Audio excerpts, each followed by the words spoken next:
In 2012, 3 entities collaborated for a game-changing intervention in the sport of football. The St. Lucia Football Association, the National Initiative to Create Employment, NICE, and the Ministry of Youth Development and Sports came together to kick off the National Coaching Program. This project, which started off with 45 coaches and administrators deployed island-wide, was meant to provide employment and focus for some of the young adults involved in the beautiful game. It also provided an avenue for ongoing training and human resource development, and it yielded a fantastic opportunity for more young people to be exposed to the sport. For at least one of the 3 partners, the vision for the program had been in place long before. The Football Association has had a blueprint for community coaching in place at least since 2008. Once the chance came to realize its plans, the SLFA acted quickly and decisively. We always have a concept where we want to make a big investment in youth development. But the difficulty for us then, probably about 8 years ago, was to try to get persons at the base of the game to teach the kids. And we recognized doing it on a voluntary basis was not paying us the dividends. So when the initiative started about the creation of employment, we wrote a proposal to the NICE office because it's a structure we already had. So it's just very easy for us to have just put our thoughts together and give it up. When we first started, we were approached by the Ministry of Sports to explore ways in which we can engage the various coaches that we had around the country in some kind of educational program under the NICE initiative that would engage the young persons in the community during school and even after school. What those coaches is supposed to do, both before and now, is to teach the kids 6 to 14, 6 to 13 at the schools to play football, just to allow them to love the game. And then they would take them same kids into an after-school program, which becomes the school's football team. And then they would take those same kids and take them into the community program on a Saturday, which would become our youth program or an academy for some private club. The coaches were deployed to the various primary and secondary schools, to the community affiliates of the SLFA, and were engaged with national representative teams. In 2015, St. Lucia made the CONCACAF Under-17 finals and the semi-finals of the Caribbean Under-15 championships. Injured as a teenager, Zane Stephen reconnected with the game he loves at the age of 20.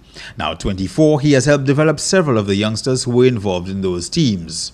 It's been a pleasure for me, since I couldn't play competitive football no more. When I got that opportunity to come into coaching, I say, well, you know what, that's a good opportunity for me to still be involved in the football, right?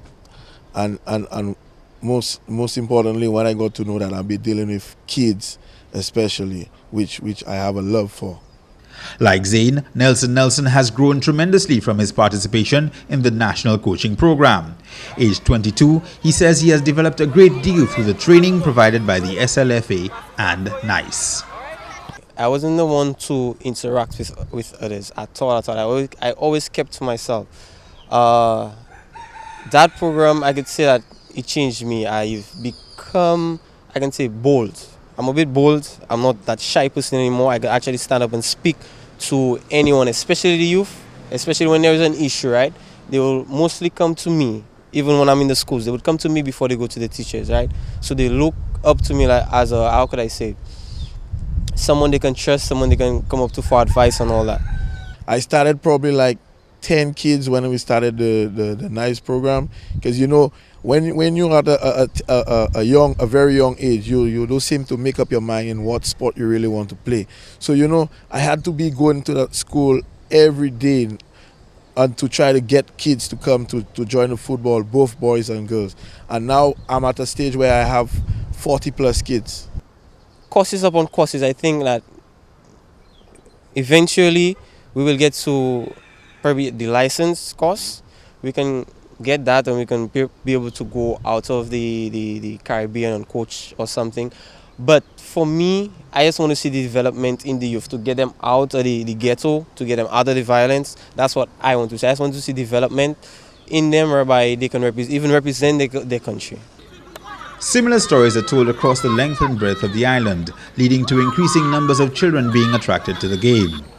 But nowhere has the program's impact been seen more clearly than in the number of schools and athletes taking part in the inaugural Inter-Schools Girls Football Competition in 2015. In addition to the 24 schools which contested boys football in the under-15 and under-19 divisions, an encouraging total of 18 schools registered for the 7-a-side girls tournament. I am just elated to see that the games have started for the young ladies, and I'm happy it's in the schools. When I attended secondary school, I longed for that at secondary school.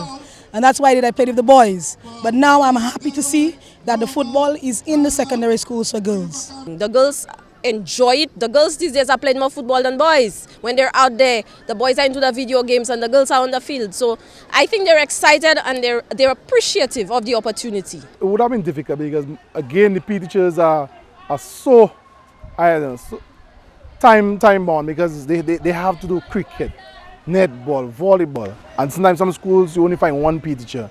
So again, because they're nice coaches, they can diversify. Okay, they can say, okay, the nice coaches can work with the boys and the girls for football, right? And so they can concentrate on netball and volleyball themselves. So because they're nice coaches, the workload of PE teachers are basically lessened.